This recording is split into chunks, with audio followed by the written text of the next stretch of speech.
Hello and welcome to today's masterclass, How to Deal with Your Kids' Anger. I'm so glad that you made it to this first free masterclass of the year. My name is Stephanie Fernandez. In case we haven't met before, I'm a parent coach and a therapist for moms. And the idea for this masterclass came when I was in contact with a Montessori school here in Copenhagen, where I live. And they asked me if I could do a masterclass on anger. And while I was already preparing it, I thought, why not to share this with the community? And I know that this is really something that a lot of parents just struggle with, because a lot of us didn't grow up knowing how, to deal with all these different emotions we have. Not to talk about the emotions that our child has, especially those difficult ones that just erupt all of a sudden and are also quite triggering at times. And the thing with anger is that it is really a protector emotion. It is something that often lies underneath what is a real reason. It is here to communicate when our values have been violated or crossed, or when our needs are not met. So I think a lot of us can really relate, especially when you think of your own relationship with your partner, when your needs are not met, when you feel, you're not really heard, they don't understand you, you get really frustrated and angry. And that's very normal. But the ability to control one's impulses and modulate one's emotional expressions is actually the earliest and most important demand that society places on our children. And that is where the misalignment comes from, because we have expectations towards our kids, and society has expectations towards our kids that are just not realistic. Let me share my screen with you. I would like to show you the wheel of emotions, just so you know where we are at. If you see here in the middle, these are our primal emotions. The emotion of feeling bad, fearful, angry, disgusted, sad, happy, or surprised. And if you have been doing a bit of work with, understanding your emotions and understanding the complexity and the layers of them, then you know that these primal emotions have a lot of, layers to it. So does anger. If we look at this, the first layer of anger, we feel angry when we feel we are being let down. We feel angry when we feel humiliated, bitter, mad. Then we feel, we become aggressive. This is how we show and express our anger. We feel frustrated, and then sometimes we even distance ourselves and feel very critical towards either the other person or ourselves. And then there's a whole other range on the outside of this circle. It's betrayal, resentful, disrespected, ridiculed, violated, furious, hostile, infuriated, withdrawn, numb, dismissive. It's a whole range of emotions that lay underneath that anger.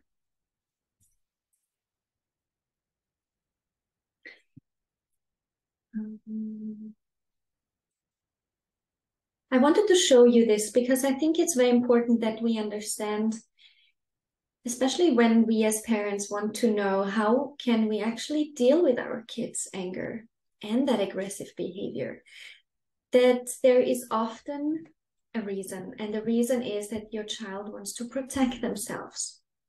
But at the same time, it is also about impulse control. So even though your child feels those emotions, you actually expect your child, to calm down. Maybe you even say that already to your child. Just calm down, breathe, take a deep breath. Does it ever help you if you are frustrated or mad when your boss told you have to say, to finish that presentation, or you didn't deliver a good presentation today and the meeting didn't go as well, and you get like I mean, I feel this is really unfair. I have been putting a lot of hours and I've been staying away or staying long, couldn't go home for meeting my family for dinner. So I've been really putting the effort. And you're saying that this was not good enough also makes you angry. If your boss says, just calm down, calm down, take a breath. You're overreacting. Does that make you feel better? Usually it doesn't. And the same applies for our kids. So that impulse control is not really developed in kids and starts actually only about the age of 4. And around the age of 7, 10, it is more, you can expect more that your child can actually control their impulses and especially their anger. But it's very normal for young children to be physically impulsive. Hitting, jumping off furniture, or running in the grocery store is very common. We think it's a problem, but it's actually very age appropriate. By the age of 10, 12, most kids have gained control over their physical impulses. But maybe they still have other impulses, like verbal impulses, and they just insult someone or they tell you, I hate you. So that is still here. The issue is with these impulses is that, the prefrontal cortex, where all your logical thinking, your good self-control system, all that is based here in the prefrontal cortex. But the poor self-control system is based here in the ventral or in amygdala. That's more of a common expression or term. The amygdala is here in the back of your mind, of your brain, and this is where poor self-control is based. So it is kind of like push and pull. As soon as the prefrontal cortex is developed by the age of 25, 28, it's that long, it's that late. If kids never really learn how to control their emotions and how to let them out in a safe way, then this will manifest in the back of the mind, in the amygdala. It is of utmost importance, of course, that your child can feel the anger while controlling the behavior. So this is what you want to teach your child. It's okay to feel angry. It's okay to be mad. It's okay to feel frustrated, disappointed. It's okay if you don't agree with me as your mom, if you're critical towards me. It's very important that your child can feel all those emotions. It's getting difficult for parents when they are triggered, and maybe you are triggered by your child's explosive emotions. I like to talk about these, especially the anger, like a volcano. I have kids that are 5 and 3, and I coach them in their emotions by explaining them that there is this volcano in their belly, and every now and then it erupts. We don't want the volcano to, not erupt. It's okay if it erupts. That's what you would have to feel. I don't want my kids to suppress that power of the volcano. But they cannot hit, they cannot bite, they cannot hurt others, they cannot destroy furniture. So these are very clear rules. And when we think of all those triggers that we have in parenting, I'm sure they're more than just the anger. But here in this masterclass, we focus really on the anger today. When you feel triggered by your child's outbursts,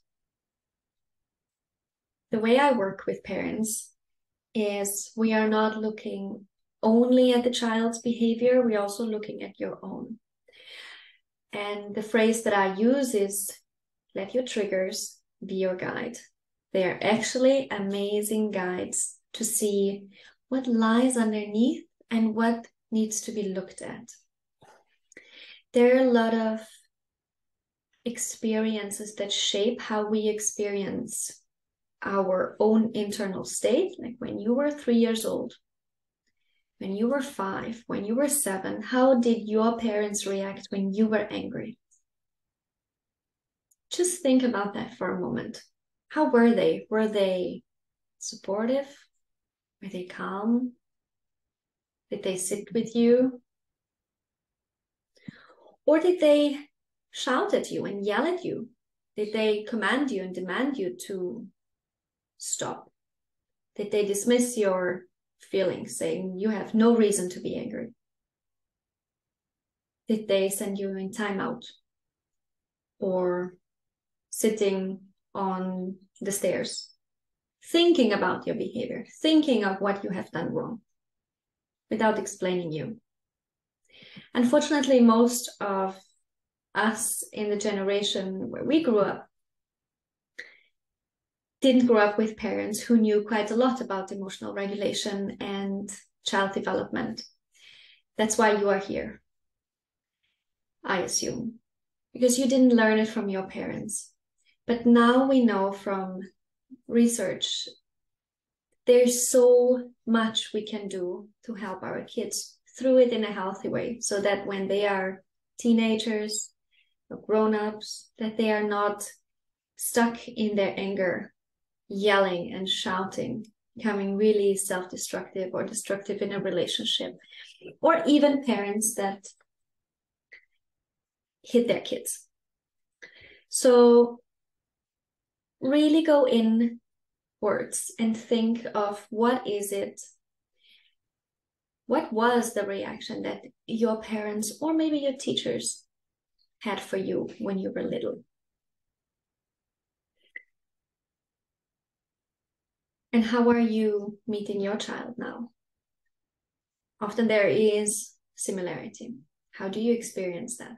Do you hear your own parents?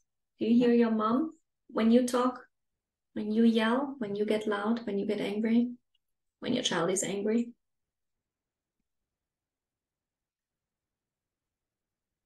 At the end of this masterclass, we will do a visualization of how you want to be, how you want to feel, how calm you want to be when your child has a meltdown and an angry outburst. But for now, I want to offer that perspective that actually when your child is angry, it's a very healthy emotion and it's good, it's getting out. A lot of adults find themselves still stuck in the emotional maturity of a 5-year-old because they never had the experience to actually feel it and let it out, the emotion. So you can think of the emotion like a little ball that stays stuck in the digestive system. It's not going anywhere. But every time you jump, every time you do sports, every time you drink a glass of water or eat something, that ball in your digestive system, like you feel it. It's stuck. It's not moving. It's very uncomfortable. You cannot see it. And you don't even remember that you ever, had that ball in your digestive system. So when we look at the triggers, we look at releasing it. And one important aspect when your child is angry is that you can stay calm. That's why it's so important that you release your own anger and your own triggers. And a lot of the times when we are, parenting our kids or just living in a family or even in just a relationship with your partner, all of the conflicts we actually have are based on misunderstandings. It's conflicts about expectations that the other one just didn't know and couldn't meet. It is a lack of communication. So we couldn't say what we expect. And if you see a conflict with your child from that perspective, the perspective of misunderstanding, you can shift your mindset from my child is an angry child, so bad behaved. My child is so loud. My child is impossible. To get curious and see where do we here actually have the misunderstanding? Are you frustrated because you cannot go play ball now? Because we're eating in 5 minutes. It's not worth it to put the jackets and, to get outside, play football, and then come back. Are you frustrated because of that? Is that the reason for the anger? That's why it's so important that you understand the different layers that anger has. When we look at our child's behavior, no matter what behavior there is, it's always a way and an attempt to communicate something with us. They don't have the logic yet. Often they don't have the words, and they don't have that awareness of where their emotions are coming from and why they are feeling the way they're feeling at the moment. But you as a parent, you can think of 5 human needs, 5 needs that your child has. And that applies to everything, every behavior your child has. If you turn off the screen and your child gets really, really angry. If your child wants to go play football, he cannot.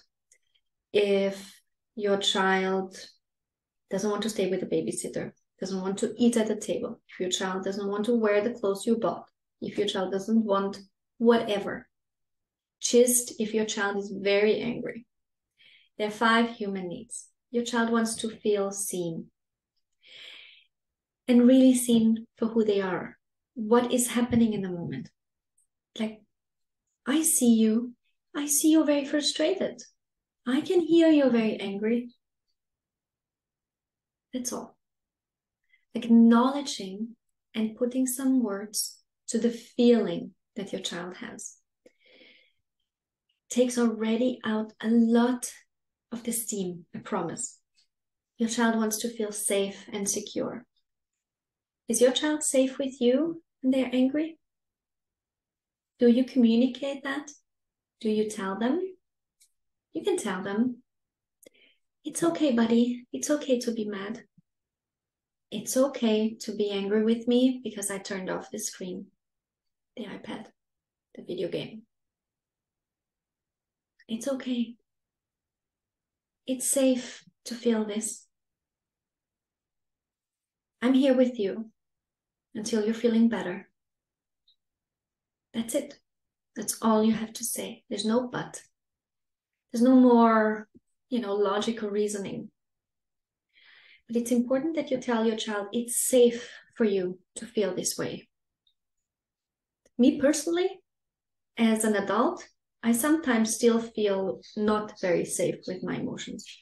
And that feels like I'm almost having a panic attack because I have to confront someone with something, like setting a boundary. Even being kind, but just expressing my need and setting a boundary can catapult me back to being 5 years old, not feeling really safe with that emotion. But if you tell your child, it's safe, it's okay, I'm here, you are safe. You are safe to feel this. It's okay. It enters, you think they don't hear you, but they do hear you. But also your nervous system regulation helps them to regulate. That's what makes them feel also safe and secure. The third human need is feel soothed. And that is already going a bit more into the solution of what to do when your child feels very angry. Just relax. But not saying just relax, but what can you actually do? What can you help your child with? But what you want is that you're not always taking away or trying to take away the emotion and prevent it and make them feel better. What you want is that your child learns, how can I soothe myself now so that I, be calmer again? The things you can ask is, do you want to punch a pillow? What do you think could help you? Do you want to press your palms against each other? Do you want a hug? What do you think you need? How do you think you can help yourself? With older children, this is easier. With younger children, you will want to give them actions. like rip paper, pop bubble wrap, squish Play-Doh. Excellent. We do that all the time at home. Wrap your arms around yourself and squeeze. I also do this to myself. I actually put one hand underneath my armpit and the other one over my upper arm. This gives me a really tight hug and I feel my body again. I feel there's some sort of boundary. It's also great for kids. Do wall push-ups. Squeeze a stress ball. Talk about it. Scribble on paper what makes you angry when they're older kids and then just crumble it up. Or we go outside and burn it up. Also a great way to deal with the anger. Just to, it's gone. Do jumping jacks. Physical movement is really good. These are things that can really help to feel soothed. Your child wants to feel significant. Am I important, mommy, for you? Do you see me, daddy? How important, how good I am? Am I important for you? Does my opinion count? If you fill your child's cup with feeling significant, anger outbursts will be much less, the frustration will be less, and your child can enter faster into solution mode. Maybe you remember how it felt for you when you were little. Thinking back of how small you felt, how insignificant. Adults talking over you at the table at dinner, telling you to be silent. You know, kids should be seen, not heard. When there was an argument with your sibling and they took away the toy from you and you really wanted to play with the toy, it was your toy. I don't care what's happening here. I just need you to be quiet. I need you to stop fighting. It doesn't make a child feel significant. So if your child gets that from you, like you are important for me, and you ask them about their opinion throughout the day, small things here and there where they can take decisions. Would you like this cup or that cup? You can wear what you want for school. This is the freedom I can give you and I want to give you. You choose. You choose which book to read. You choose if you want to do homework right after school or after dinner. And there is a lot of trial and error here because maybe it doesn't work. Maybe homework after school is better than after dinner because then they are tired. But this is what they have to figure out. This is what you are here to support them with. They feel that you allow them to try things and that you are here to support them. When they get angry, they trust you and they feel more safe with you. And the last human need is to feel successful. Kids just like to succeed in things, succeed in sports, succeed in drawing something beautiful and then you hang it on the wall, succeeding in helping you with something like, you did such a good job putting the table. Thank you, buddy. Succeeding in just being kind with a sibling. I heard you were really kind this morning with your sister. Thank you. She felt really good. These small acknowledgements help your child to feel or to become aware of the success. There are lots and lots of successes throughout the day. Maybe you know this from yourself that you don't think of each and every small success and at the end of the day you're totally depleted and you think nothing good happened today. I'm just tired.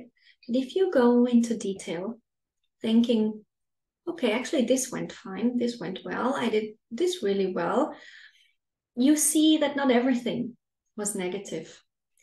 And sometimes it helps if we just have someone, or you can be that one for your child, to commentate, like a sports commentator.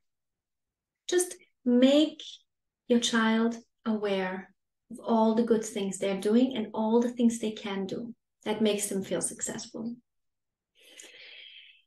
When we think of anger and aggression, we usually think of destructive behavior. And when I was already saying that, you know, the anger is a protective mechanism and there's lots of layers, there is another aspect to anger, which I want to invite you to hear and to look at your child and see, does that apply to my child? And that is the anger as a life force. That is that motivation, you know, to succeed in this football match, to not give up, to try something. This Lego tower. I get so angry when I cannot build this Lego tower, but I have to build this Lego tower. I need this. That is a life force. That is that motivational that kids have. And we allow boys much more to have and feel this than girls. With girls, we often think, don't be so bossy, and tell them to be kinder and sweeter. I hope it's changing. My life force and my fire was not acknowledged when I was a kid. It was always very negative. And I think there was also this gender aspect to it. So if you are raising girls, appreciate their fire. Because when they are grown up, these are women that stand up for themselves, that can enforce their boundaries and communicate their boundaries with kindness, because they are aware that the fire they have inside of them is good. It's nothing to be afraid of. If you are afraid of that fire, of that anger, of that life force, your child will start thinking there's something wrong and dim that fire and dim that light. So I invite you to see your child with that fire, with that anger, as something positive, and teaching them how to feel it and expressing it without hurting others and without being destructive, but rather coaching them to find a solution and how to feel better.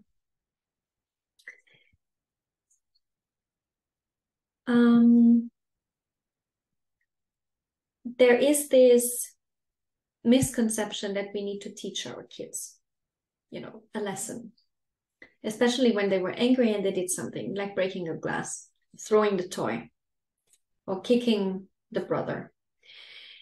In that moment when your child is very aroused and feeling very angry, your child cannot hear. Your child cannot process here from the prefrontal cortex what you're saying.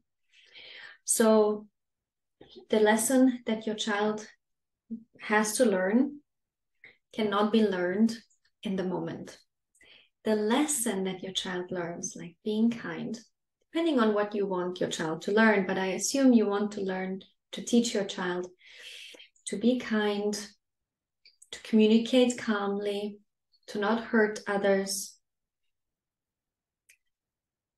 These lessons, these life lessons or rules on how we live with each other are taught in everyday life, not in the moment when your child is angry and having a destructive behavior, but when your child is sitting calmly with you at breakfast. And you say, you know, one rule we have living together is we're not hitting. What other rule do you think of? What other rules do we have? If your child is older, as of 5 years old, it's already very possible that you make a list of values with them. And the value is, for example, we are kind to each other. We're not yelling at each other. You can be mad, but you're not shouting at your brother because they took your toy.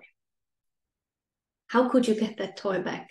How can you convince your brother to give you that toy back without ripping it off his hands?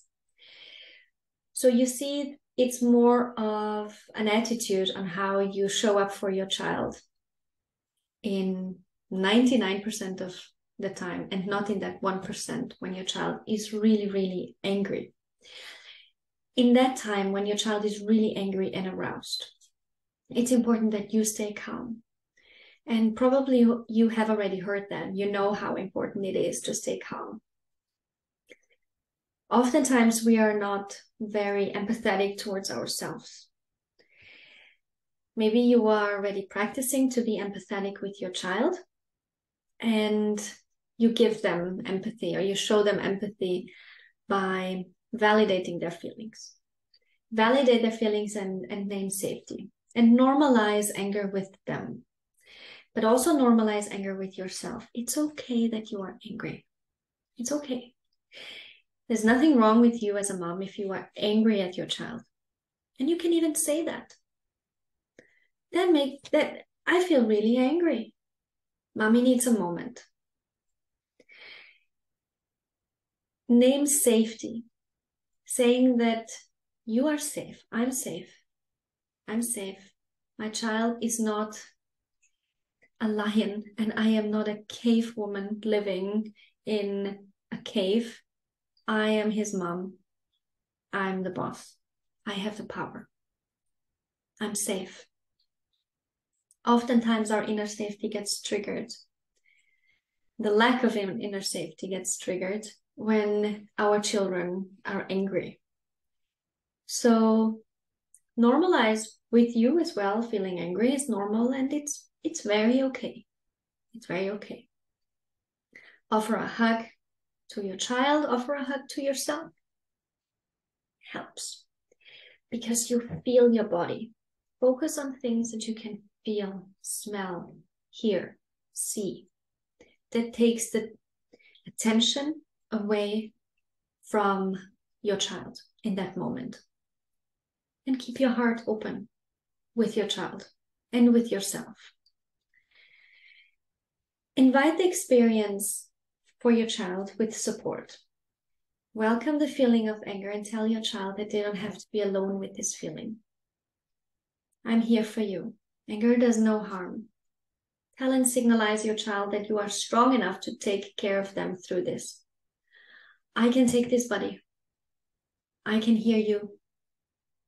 I'm just sitting here until you're feeling calmer, until you're feeling better. Want a hug? It's okay. It's okay if you don't want. I can also give you space. I'm just sitting over here. And when you're ready, you can come to me. Invite the experience with support. If you leave them in timeout because they're angry, that doesn't signal support for them. That signals abandonment and leaving them alone, and they're not understanding. They're not learning anything. And then offer empathy, verbal and non-verbal empathy with your child. Help your child with words to their emotions. Print that wheel of emotions. You can find that on the internet. Print it out and try it. Like, just name the emotions. Are you feeling frustrated? I am not feeling frustrated. Are you feeling mad? I am so mad at you, Mama. Okay, I can see you're mad. I understand. If your child is older, use different ones. Like, the more words you put to emotions and feelings, the better they can navigate their own feelings. This is how they will learn. I feel violated in my boundaries. I feel violated in my privacy. I feel really resentful towards you. I feel betrayed because you said you would pick me up and you didn't come. I feel left alone. That's why I'm angry. This is how we want our children ideally to communicate, right? Cannot expect that with 5 years old, but it will get better. So use those words and put those words, offer these words to your child. Hold space and allow them all the time they need to go through this. Sometimes we think a hug helps, and they don't. Sometimes I hear parents telling me, you know, my child has such tantrums, and then they just don't want me to be with them. And my son, the youngest, he's like that. He's 3, and when he's angry and frustrated, he leaves. And I don't want him to feel alone and left alone. But I had to learn it's his decision. It's actually what he needs. It's not what I would need, but it's what he needs. I just sit next to him, maybe not right next to him, Maybe I sit across the hall, just so that he sees me. And when he's a little bit calmer, I can approach him. So give your child the space. It doesn't mean that they don't love you. They're just figuring things out. If you get angry or triggered by your child's anger, figure out where it's coming from. What are possible triggers? We've already talked about that. Look at that on a regular basis. Make a list, and every time your child is triggered, write down how you feel. Even when your child is having the meltdown and you feel it, where do you feel it in your body? Write that down, and then reflect on it afterwards when things have calmed down. What really helps for parents and children can be to create a thermometer where you have just a regular thermometer. You can print that out or draw one if you're good at drawing. I completely suck at drawing, so I printed one for us and it hangs in the kitchen. And whenever I am already feeling like in the yellow area in the middle of the thermometer, it doesn't take much for me to explode, to go to the red area. So I tell my kids, Mommy is really irritated. I feel unsettled. I feel I'm getting angry. I need a moment for myself. When your child is starting to feel, this is for you as a parent to observe in the beginning and coach your kid through that. When your child is feeling, a little irritated and not really balanced, not in the green area of the thermometer, in the green zone where everything is like cool and chill and all good. When a child is in the yellow area, it doesn't take much for your child either. It's not that you have to tiptoe around and prevent the situation from exploding, but tell your child, I can see that you're a little bit unsettled. What would help you to relax and calm down? What do you think would help you? So you have that thermometer for you and your child, and then develop a calm down plan. Is your child very sensory? Like squeezing hands together, or go out for, a run, or to play football, or you feel I need to get out, I need to get some fresh air, or just need a shower, or first I drink my coffee, I need some calm, some peace. There are earplugs you can use to cancel out the noise in the house. This is excellent. When I feel I'm in the yellow area, my calm down plan is to get me some silence. And even if I just go to the basement, put my earplugs on, the kids are watching some TV and my husband is home, I just go to iron. I do something. I listen to music or nothing at all. And I'm just with myself. That's my calm down plan. Sports, calmness, coffee, call a friend. What do you need? How do you usually calm down? What calms your child? To draw something? Not in the moment of the volcano exploding, but when your child is in that yellow thermometer zone. Maybe drawing something together. Maybe watching a movie together, cuddling up. Maybe listening to audiobook in the room alone. Maybe it's just to take a nap. Maybe it's really also to get some physical activity. Often kids are, not, they need to get their energy out. Whatever it is your kid needs, actually, you know your kid the best. See what helps them to soothe, that calm down plan. Last time, I remember when you were not feeling so well, you remember we took out the glitter and the paint and then we drew that mandala. Would you like to do that again? That's it. That's it. I would like, before we do the calmness visualization, I would like to answer questions that you guys asked when joining the group. And some of you have already also messaged me. So one of you is struggling with screen time, and your child is struggling when you say no to something. for example, not going to the park or not doing homework later. The no can be very triggering for kids.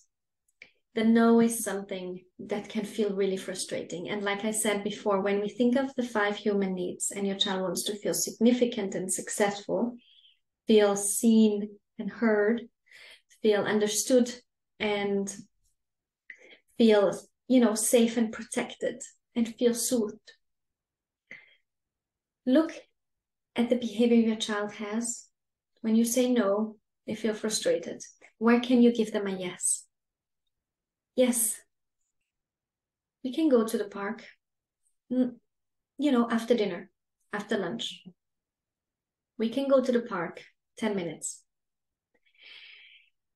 When screen time, I have an entire masterclass on screen time, but just in a nutshell, when your child has most of their needs met through the screen, then they struggle a lot to turn off the screen because they receive so much from the screen time. They receive all those things to meet their needs, their emotional needs, like feeling seen, significant, successful. Then there's also the dopamine cycle that is activated with video games, and especially with video games. So look always at the behavior and what could be the underlying need for your child. Find the yes and prepare your child in advance. You have 20 minutes of screen time now, and then we go to the park. You have 20 minutes of screen time, and then we do homework. It's not you can only have screen time when you did your homework. It's a lot of pressure for the child. Feels unfair. That really doesn't work. Here we have missing connection from the parent to the child. Make sure you signal your child and to tell them, I see you. I understand you would like this. Like to play this the whole day. It's so fun. But it's not healthy for your brain. Let's try find something else we could do. Let's go to the park. If you cannot go to the park, find a time where you can go to the park with them. It's very important that you also do things that they like. If it's too much for you with all the kids, maybe you have more than one child, then take one kid at a time. One-on-one time in the park is amazing for the kids. How do you stay calm when they have a meltdown? Very good question. Become aware of your triggers. What is it that makes you unsettled? What is triggered? Where in your childhood did you feel similar, like anxious when it was loud? Maybe someone yelled at you. Was there yelling in your own home? If sometimes for me, what it helps, when I don't want to yell, no parent wants to yell, but sometimes I just cannot help myself. I hold like my lips. I literally hold my lips. And I promise to myself, if I have nothing supportive to say, I don't say anything at all. I don't have to say anything. Nothing I say will make him stop feeling angry. He needs to feel it.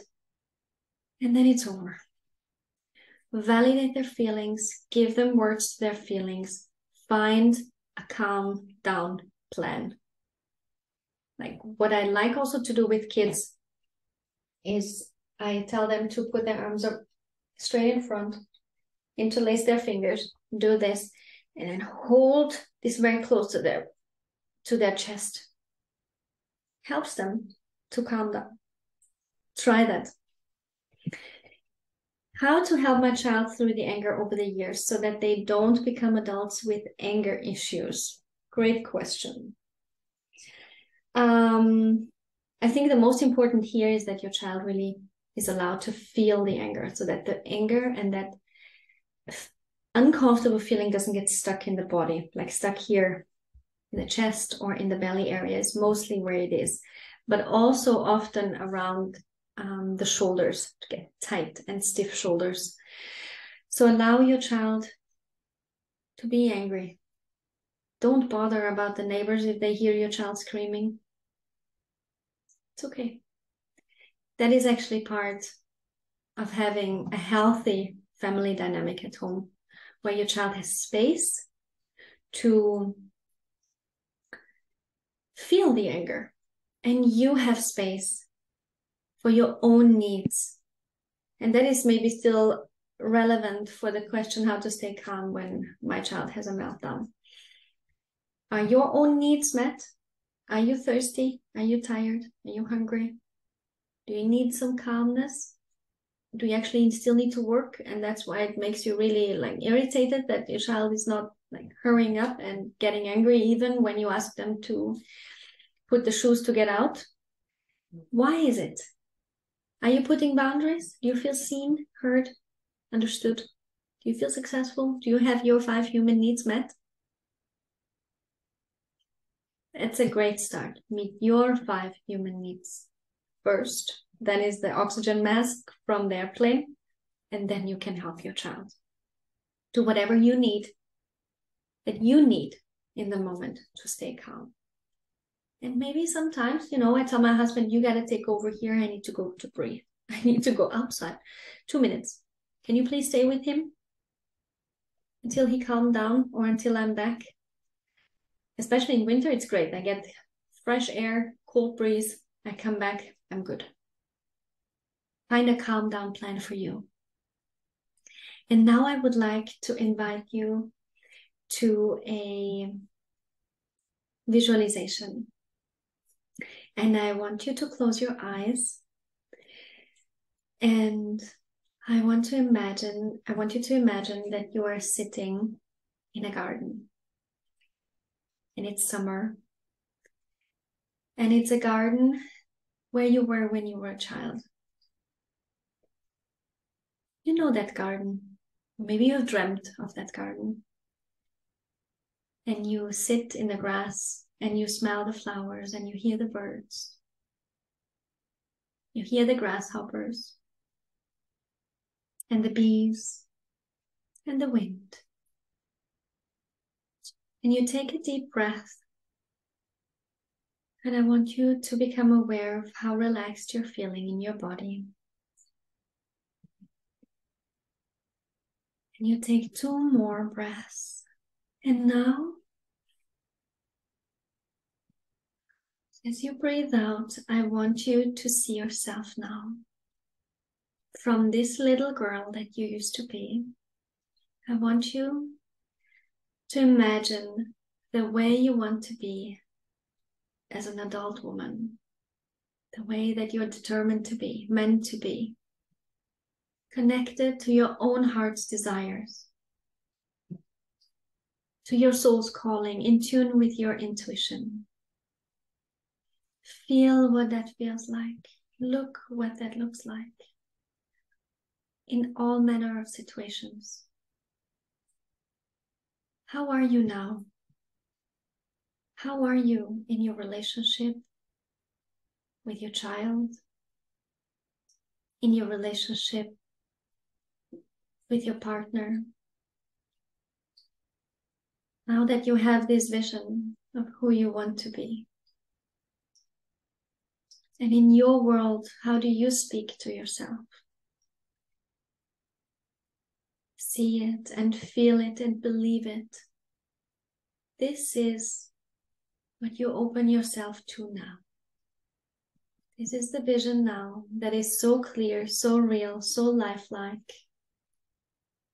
that already you are leaping right into it. You're feeling totally relieved and calm from the burden of anger and frustration. These emotions are not yours to hold on to. Every emotion needs to be felt 90 seconds. And after that, it leaves your body.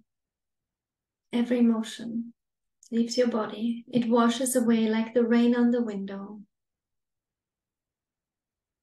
And what is left is a calm feeling and a wonderful feeling of pride in yourself and self-respect. A good feeling of comfortable, being comfortable to communicate, having a peace of mind, With peace of mind comes clarity of thought and vision. You're going to find that you're beginning to feel a much calmer person, more peaceful, more easygoing, more relaxed and happier.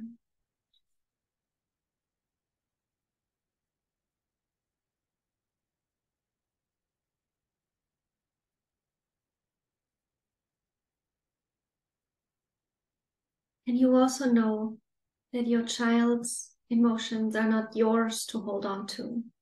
They're not yours to respond to.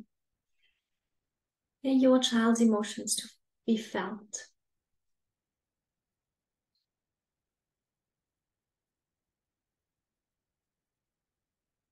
You are not your child's emotions.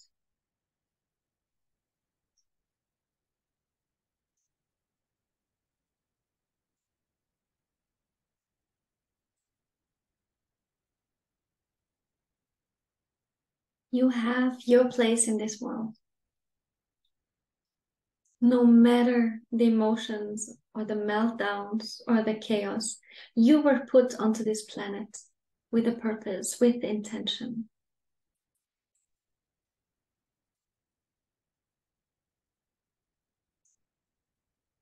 You see your children for who they are.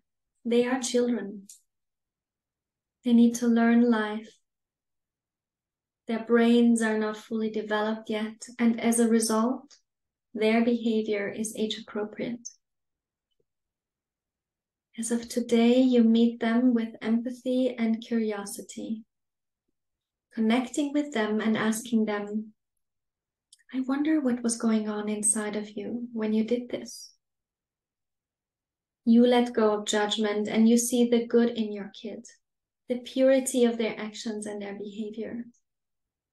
And you remember, every behavior is communication. And it's easy for you now to let go of the anger. Instead, you replace it with connection. You make it a point to connect with your child for 10 minutes per day with undivided attention. You meet them where they are, and it's the easiest thing for you. You trust the process, you trust the connection,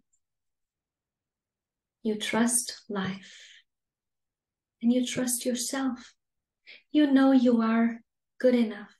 You are a good enough mom. Your voice matters. You don't need any more to get loud or angry. Instead, you get playful. This is the language of your child. Play and goofiness makes it easy for your kid to follow your directions. Use your humor for more play. You are now attracting positive outcomes, positive conversations, and positive, caring, loving connections with your kids. And you know with unshakable confidence that you are lovable and enough. And with this feeling of connection and love, you're returning back to the room that you're sitting now.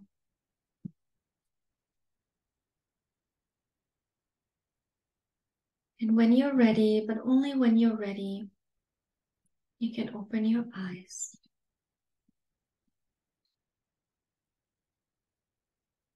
I hope you did enjoy this. If you have any questions, if you would like to work with me on anger or aggression with your child, if you would like me to support you through the process of releasing your triggers and healing, please do reach out. If you're interested in my 12-week signature course, Parenting Power Unleashed, we start on February 20th. And we have still a few spots available. So I usually work with a small group of mostly mothers, but also fathers are welcome. But mostly mothers. There are a maximum of 5 in a group. We meet weekly, and you get to learn about anger and aggression, but also about so much more. There's therapy involved for you to heal your triggers and your own childhood traumas. But also there's plenty of tools. There are plenty of introspective methods that I use. So if you would like to work with me on that, please do reach out. Thank you so much for watching. Thank you for being here. Thank you for asking all these beautiful questions. And I wish for you and your child a deep and strong connection, especially through the hard times. Take care and see you next time. Bye.